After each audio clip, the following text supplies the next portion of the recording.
اعوذ باللہ من الشیطان الرجیم بسم اللہ الرحمن الرحیم۔ تاریخ میں جو کتاب ہم پڑھ رہے ہیں نقوش امامت، یہ جانتے ہیں مولانا یہ کس کتاب کا ترجمہ ہے؟ مہدی پیشوائی کی کتاب ہے سیرہ پیشوایان، جو فارسی میں ہے۔ صحیح ہے، یہ اس کتاب کا ترجمہ ہے۔ آپ اسی چیز کو کس میں پڑھ رہے ہیں؟ اردو میں۔ اردو میں۔ کہہ رہے ہیں امام کے دور کے اجتماعی، اور یہ جو کتاب ہے بہت مہم ہے، اس میں کچھ چیزیں بہت تجزیہ کے طور پہ دی ہوئی ہیں۔ آپ نقوش امامت، نقوش عصمت پڑھیں، اس کا ایک الگ نہج ہے۔ 14 ستارے پڑھیں، اس کا ایک الگ طریقہ ہے۔ اور اس میں جو اقوال ذکر ہیں باقاعدہ استدلال کے ساتھ ہیں، لیکن 14 ستارے میں کہ فلاں نے فلاں نے فلاں سے روایت کی، فلاں نے فلاں سے روایت کی، پھر وہاں روایت کا ذکر ہے، واقعی کا ذکر ہے۔ تو ایک مستند کتاب ہے 14 ستارے، لیکن یہ جو کتاب ہے اس میں الگ طریقے سے آپ کو بتایا گیا ہے۔ دونوں میں اگر آپ چھٹے امام کی زندگانی پڑھیے، آپ کو کافی فرق دیکھنے کو ملے گا۔ نہ ہو تو مقارنے کے طور پر آپ اس کو جائزہ لیجئے گا۔ چھٹے امام کی زندگی آپ اس میں نقوش امامت میں پڑھ رہے ہیں، وہی چھٹے امام کی زندگی جا کے 14 ستارے میں پڑھیے، صحیح ہے، تو فرق کافی ہے اس میں۔ اور اسی طرح اگر کتاب ہم دیکھ لے جائیں تو محمد کاظم قزوینی صاحب کی جو کتابیں من المہد الی اللحد ہے، اس کا اردو میں ترجمہ ہے امام جعفر صادق علیہ السلام کا، صحیح ہے، من المہد الی اللحد، صحیح ہے، اچھی کتاب ہے، کافی کچھ ہے اس میں۔ ان کی بہت معتبر کتابیں ہیں مولانا، کس کی؟ محمد کاظم قزوینی صاحب، قزوینی۔ صحیح ہے، بہت اردو میں ان کی کافی کتابیں اس وقت ترجمہ ہو چکی ہیں۔ عربی میں سب اماموں کی انہوں نے من المہد الی اللحد لکھی ہے، من المہد الی اللحد، بہت اچھے طریقے سے لکھی ہے، ٹھیک ہے۔ اور شہزادی فاطمہ کی جو ان کی کتاب ہے وہ کافی معروف و مشہور ہے، مقبول ہے۔ جناب زینب کے بھی ان کی کتاب ہے زینب الکبریٰ من المہد الی اللحد، جس کا اردو میں ترجمہ ہوا ہے زینب کبریٰ طلوع سے غروب تک۔ اور 12 امام کے اوپر ہے، مثلا من المہد الی الظہور ہے شاید، صحیح ہے، من المہد الی الظہور۔ تو ان کی آقا کافی یہ کتابیں کتابیں، کہاں سے ملیں گی؟ یہ کتابیں کچھ پی ڈی ایف ہے ہمارے پاس، شیئر کر دیں گے کہیے تو، اور مہم کتابیں جی ہیں، اور اس میں تاریخی بہت مہم، بہت بہترین باتیں اس میں نقل ہیں، بہت بہترین۔ جی تاریخ جی میں آقا شیئر آپ کیجیے۔ اگر پڑھنا چاہیں، مجالس وغیرہ پڑھیں، تو محمد کاظم قزوینی کی جو ہے کتابوں کا حوالہ بآسانی دے سکتے ہیں، صحیح ہے۔ اس میں اتنی معلومات ہوتی ہیں کہ جو آپ کو دوسری بحار الانوار میں ملے گی، آپ کو بحار الانوار جو جلدیں ہیں ائمہ کے حوالے سے کہ جلد میں اس امام سے، یہ جلد اس امام سے، اس میں بھی جب آپ پڑھیں گے تو آپ کو 14 ستارے سے مختلف نظر آئے گا۔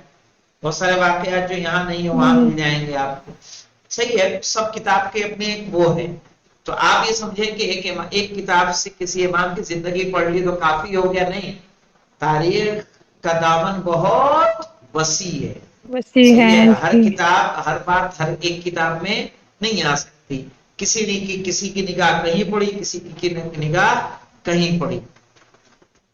اور اس جی سے بھی اچھی کتاب اگر تاریخ میں، تو ایک لبنانی عالم دین جن کا نام میں بھول رہا ہوں، الصحیح من سیرت النبی، اور اسی طرح سے لکھا ہے انہوں نے الصحیح من سیرت علی، مورخ تھے، ان کی کتاب بھی بہت عمدہ ہے، بہت عمدہ۔ عربی میں وہ کتاب ہے، لیکن ایک کتاب کا صحیح من سیرت النبی کا ایک کتاب کا ترجمہ تو اردو میں نے دیکھا ہے، اس میں وہ باتیں حیرت انگیز ملیں گی کہ آپ تعجب کریں گے، جو عام کتابوں میں آپ نہیں پڑھتے ہیں۔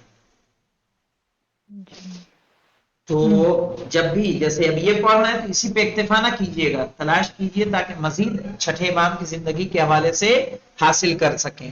اور اس سب سے اچھا طریقہ کیا ہے، جب کسی امام کی ولادت آئے یا شہادت آئے، سمجھ رہے، تو اس جی میں آپ لوگ کوشش یہ کریں کہ اس امام سے یا تو حدیث یاد کر لیں یا اس امام کی زندگانی کو ضرور پڑھیں۔ صحیح ہے، اس سے کیا ہوگا، ہمارے اندر ایک ملکہ پیدا ہو جائے گا۔ صحیح ہے، کچھ نہ کچھ ان جی کے واقعات ہمارے ذہن نشین ہو جائیں گے، ان کی حدیث ہمارے ذہن نشین ہو جائے گی۔ تو اس طریقے پہ اب یہ ایک دن میں نہیں ہوگا، اس کے ساتھ ہمیں کتنا وقت دینا ہوگا، ایک مدت تک جب یہ کام کو انجام دیتے رہیں گے تب آپ کو الگ سے واقعات دیکھنے کی ضرورت نہیں پڑے گی۔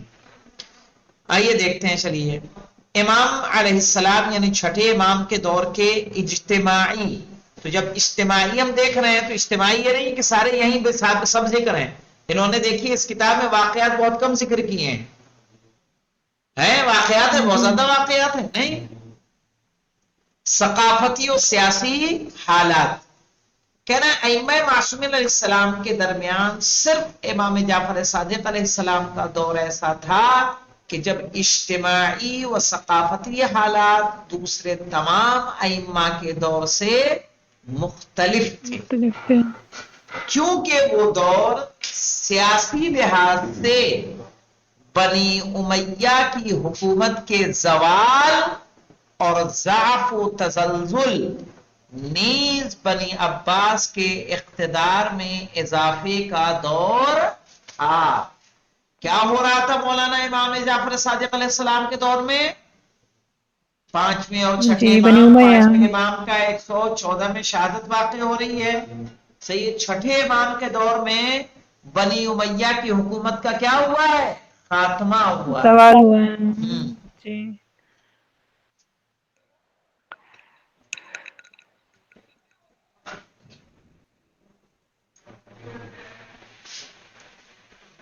اور ایک روایت مولانا جب سورہ انا انزلنا ہم پڑھتے ہیں تو سورہ انا انزلنا میں ایک روایت یہ بھی کہتی ہے انا انزلناہ فی لیلۃ القدر، لیلۃ القدر خیر من الف شہر، الفش کہا جو یہ شب قدر 1000 رات 1000 مہینوں سے افضل ہے، کہ وہ 1000 وہ مہینے تھے کہ جس میں بنی امیہ کی کیا تھی، حکومت تھی۔ تو ایک روایت کہہ رہی ہے ان کی حکومت تقریباً 80 سال رہی ہے،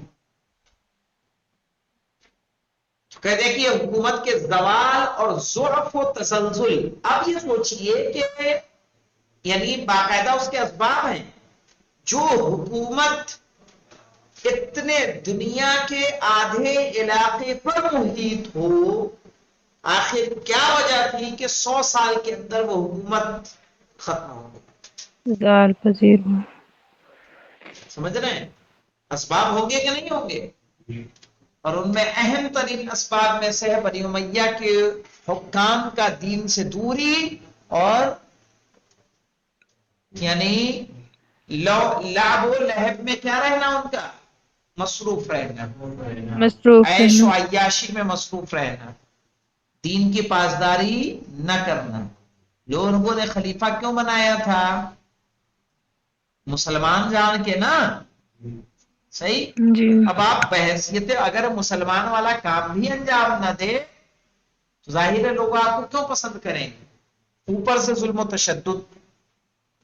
تو یہ بنی امیہ کی حکومت کس کے دور میں ختم ہوئی؟ ہمارے چھٹے امام امام جعفر صادق علیہ جعفر السلام صادق علیہ السلام کے زوال اور ضعف و تسلسل نیز بنی عباس کے اقتدار میں اضافے کا دور تھا۔ یہ دونوں گروہ ایک مدت تک ایک دوسرے سے جنگ اور کشمکش کی حالت میں تھے۔ ویسا نہیں ہے کہ آج ان کی ختم ہو گئی اور کلا کے وہ گدی پہ بیٹھ گئے، چناؤ ہوا، الیکشن ہوا، نہیں، باقاعدہ جنگیں سالوں سے کیا تھیں، جاری تھی، شروع الگ تھی الگ جی علاقے بنی عباس والے فتح کر رہے تھے۔ اور 132 کا وہ ہجری سن ہے کہ جس میں پوری طرح سے بنی امیہ کا کیا ہو گیا، خاتمہ ہو گیا۔ خاتمہ ہوا۔ ایک مدت سے ایک دوسرے سے جنگ اور کشمکش کی حالت میں تھے۔ ہشام بن عبد الملک کے دور سے عباسیوں کی تبلیغات اور سیاسی مبارزے شروع ہوئے۔ اور 129 ہجری میں مسلح جنگ اور فوجی کارروائی شروع کر دی. پہلے تبلیغ کرتے رہے، پھر کیا کی، باقاعدہ مسلح جنگ شروع کر دی 129 ہجری میں. اور 132 ہجری میں تو حکومت انہوں نے لے لی عباسیوں نے. مسلح یعنی اسلحے کے ساتھ جنگ اور فوجی کارروائی شروع کر دی، جس کے نتیجے میں 132 ہجری میں انہیں کامیابی ملی. کامیابی ملی. چونکہ اس دور میں بنی امیہ بہت سے سیاسی مشکلات سے دو چار تھے، لہذا ان کے پاس امام علیہ السلام اور شیعوں پر دباؤ امام سجاد کے دور کی طرح وارد کرنے کا موقع نہیں تھا. نہیں یعنی تھا. جس طرح کا پریشر انہوں نے امام سجاد کے دور میں ڈالا ہے ہمیں، زین العابدین علیہ السلام کے دور میں، نہ پانچویں امام کے دور میں ڈال پائے نہ چھٹے امام کے. کیوں؟ کیونکہ جگہ جگہ جنگیں جاری تھی. بنی عباس و بنی امیہ میں بنی عباس حکومت چاہ رہے تھے، بنی امیہ اپنی بقا چاہ رہے تھے. اسی میں یہ دونوں اسی کشمکش میں کیا رہے، مصروف رہے، اور امام کی طرف توجہ دینے کا انہیں موقع نہیں ملا. نہیں ملا. اور اسی لیے ہمارے پانچویں چھٹے امام نے زیادہ کام کیا. اور عباسیوں کی طرف سے بھی کسی قسم کا دباؤ نہیں تھا، چونکہ اقتدار حاصل کرنے سے پہلے وہ خاندان پیغمبر اکرم کی حمایت اور ان کے خون کے انتقام کا نعرہ لگاتے تھے. کیا نعرہ تھا عباسیوں کا؟ جی جانتے ہیں؟ یا آل سارات الحسین. جی تو کیا شیعہ ان جی سے بدزن ہوتے؟ شیعہ بھی کس کے ساتھ تھے؟ بنی عباس کے ساتھ تھے. بس کے ساتھ. چونکہ وہ خون امام حسین علیہ السلام کے انتقام کے نام پہ ہی جنگ لڑ رہے تھے بنی امیہ سے، کہ انہوں نے جی سب کو قتل کیا ہے. اور یہی ہوا تھا. صفا نے جب حکومت اپنی قائم کر لی تھی، تو حکومت قائم کرنے کے بعد پوری لسٹ لے کے بیٹھا اپنے یہاں میں، یعنی عہدہ خلافت پر، اور بیٹھ کے پوچھنے لگا کہ کہاں ہے علی، کہاں ہے؟ کہا ان کو مسجد کوفہ میں شہید کر دیا گیا. کسی نے جواب دیا، کہا کس نے شہید کیا؟ کہا فلاں کے حکم سے فلاں نے شہید کیا. کہا حسن مجتبیٰ کہاں ہے؟ کہا ان کو وہاں شہید کر دیا. کس نے شہید کیا؟ کس کے حکم سے شہید کیا؟ کہا حسین کہاں ہے؟ کہا انہیں شہید کر دیا گیا کربلا میں. کس نے کیا؟ پوری رودات بیان ہوئی. عباس کہاں ہے؟ علی اکبر کہاں ہے؟ قاسم کہاں ہے؟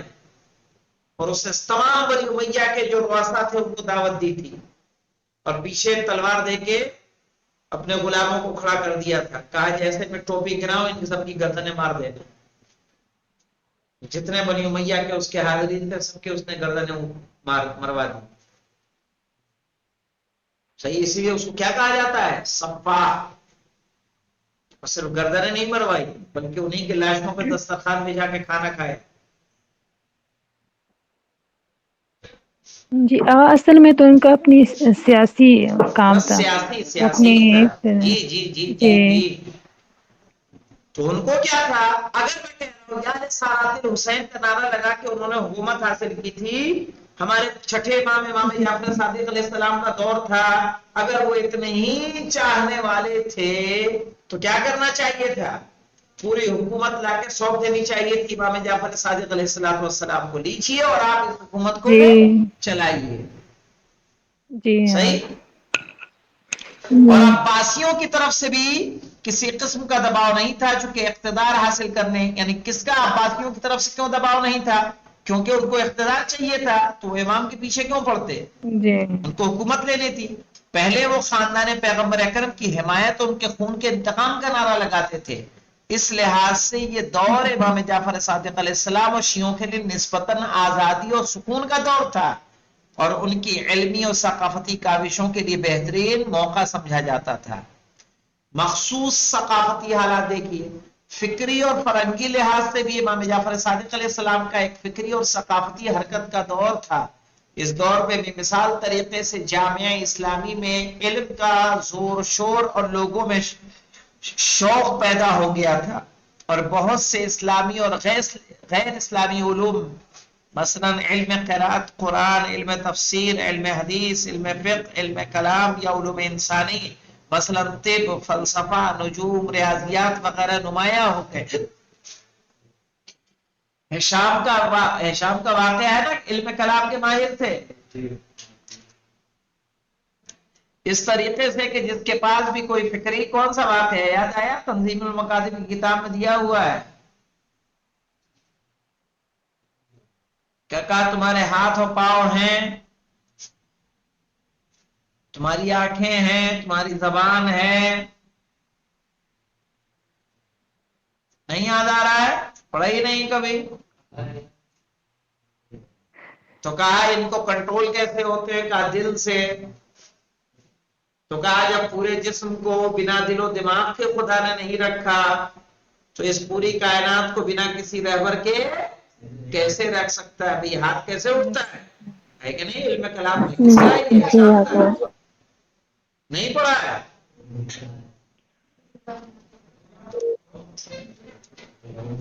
سرمایہ تھا وہ اسے وہ دانش کے بازار میں پیش کرتا تھا اس بنا پر لوگوں میں ایک عجیب علمی تشنگی پیدا ہو گئی تھی جس کا جواب دینا امام پر ضروری ہو گیا تھا اس علمی تحریک اور بیداری کے اسباب کو درج ذیل امور میں خلاصہ کر سکتے ہیں کیا مولانا اسلام میں فکر و عقیدے کی آزادی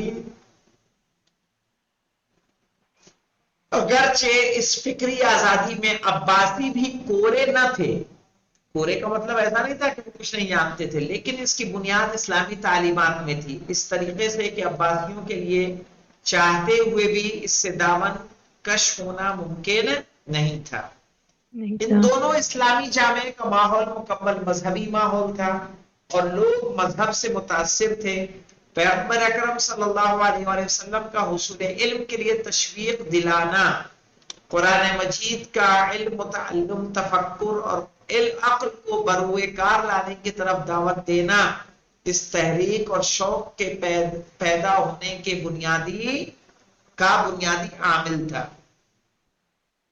یعنی یہاں دیکھیے مولانا قرآن مجید کا علم و تعلم عام ہو گیا تھا یعنی لوگ سیکھتے تھے اور سکھاتے تھے تفکر اور عقل کو استعمال کرنا فکر کو اور عقل کو استعمال کرنا اور اس کی طرف دعوت دینا اس کا ایک لوگوں کے اندر شوق پیدا ہو گیا تھا ان وہ قومیں اور ملتیں جنہوں نے اسلام قبول کر لیا تھا وہ عموماً ایک فکری اور علمی سابقہ رکھتی تھی یعنی پہلے سے ان کے پاس علم و فکر تھا اور ان میں سے بعض مثلا ایرانی نسل کے لوگ جو سب سے زیادہ درخشاں سابقہ کے حامل تھے ان کے پاس زیادہ علم و ہنر تھا آج بھی دیکھیے ایرانی نقاشیاں کتنی مہارت ان میں لیکن جی نہیں جتنے روزے ہیں آج بنے ہوئے اس میں جو زیرہ کاری کی گئی ہے جو زینت کی گئی ہے کس کی جانب سے ہے وہ ایرانی کاریگروں کی جانب سے ایرانی ہے اور جی مصر و شام کے لوگ جو ایسی جگہوں کے رہنے والے تھے کہ جو اس دور کے تہذیب کا کیا تھا مرکز مرکز تھا یہ افراد گہری اسلامی تعلیمات کو سمجھنے کی غرض سے تحقیق و جستجو و تبادلہ فکر میں مشغول ہوتے تھے دینی تسامح یا غیر مسلمانوں کے ساتھ بالخصوص اہل کتاب کے ساتھ صلح آمیز زندگی گزارنا مسلمان اہل کتاب کا تحمل کرتے تھے اور اس کو اپنے دینی قوانین و اصول کے خلاف نہیں سمجھتے تھے نہیں سمجھے تھے اس دور میں اہل کتاب عالم اور باخبر تھے اہل کتاب عالم و باخبر تھے اس مراد کیا مولانا یعنی عیسائی یہودی کیا تھے پڑھے لکھے تھے اور پڑھے لکھے انہیں تھے نئی ٹیکنالوجی کی اطلاع بھی تھی مسلمان ان تھی کے ساتھ علمی تعلق رکھتے تھے اور مسلمانوں کا ان کے ساتھ علمی رابطہ تھا اور یہ خود بحث و مناظرے کا سبب ہوتی تھی ظاہر ہے جب وہ بھی سمجھ رہے ہیں وہ بھی پڑھے لکھے ہیں تو مسلمانوں سے بحث و مناظرہ ہوگا یا نہیں ہوگا جی پانچویں امام کا ہم پڑھ ہی چکے ہیں پیچھے صحیح ہے کہ جو پادری سے آپ کا کیا ہوا ہے مناظرہ ہوا ہے ظاہر ہے چونکہ عیسائی ایسے نہیں ہوتے تھے کہ انہوں نے کچھ پڑھا نہ ہو ان کے پاس سابقہ موجود نہ ہو اب انشاءاللہ بچتا ہے ہمارے پاس افکار و نظریات کا ٹکراؤ کتنا ہے دیکھ لیتے ہیں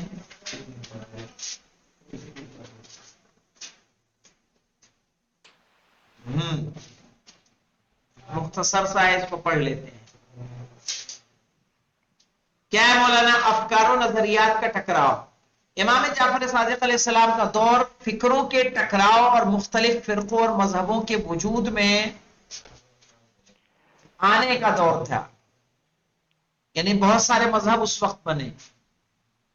مسلمانوں کے اہل کتاب نظریوں اور عقائد سے نیز یونان کے دانشمندوں سے ٹکرانے کی بنا پر بہت سے مختلف قسم کے شبہے اور اشکالات ظاہر ہو گئے.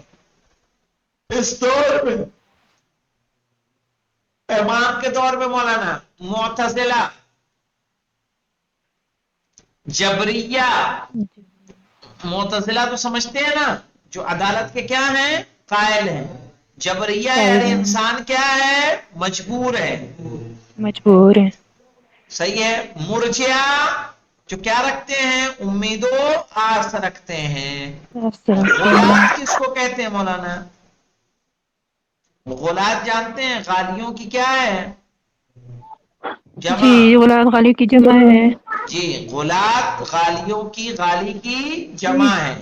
جمع ہے. زنادقہ، زنادقہ پہ اسٹار بنا ہوا، یہ نیچے دیکھیے کیا ہے مولانا؟ خدا اور ادیان کے منکر تھے، لیکن اس دور کے زندہ علوم اور زبانوں سے کیا تھے؟ باخبر تھے. خبر تھے. دین اور خدا کے زنادقہ دین اور خدا کا اقرار نہیں کرتے تھے. نہیں کرتے تھے. مشبہہ، متصوفہ، مجسمہ، تناسخیہ وغیرہ جیسے بہت سے فرقے پیدا ہو گئے تھے کہ جن میں سے ہر ایک اپنے عقائد کی ترویج میں لگا ہوا لگا ہوا تھا. تھا. اس سے قطع نظر ہر اسلامی علم میں اس علم کے علماء کے درمیان نظریاتی اختلاف پیدا ہو جاتا تھا. مثلا علم قراءت قرآن، تفسیر، حدیث، فقہ و علم کلام میں بہت سی گرم بحثیں اور اعتراضات واقع ہوتے تھے، اور ہر شخص اپنا نظریہ پیش کرتا تھا اور اپنے عقیدے کی کیا کرتا تھا؟ حمایت کرتا تھا. یعنی جو اس نے بیان کر دیا تو اس عقیدے کی وہ حمایت کیا کرتا تھا. اب انشاءاللہ کل ہماری گفتگو ہوگی عظیم جعفری یونیورسٹی. صحیح ہے. یعنی امام جعفر صادق علیہ السلام جن کے طلاب کی تعداد کتنی تھی؟ 400 تھی. صحیح ہے. تو ان کو انشاءاللہ ہم لوگ کل سے شروع کریں گے. والحمدللہ رب العالمین.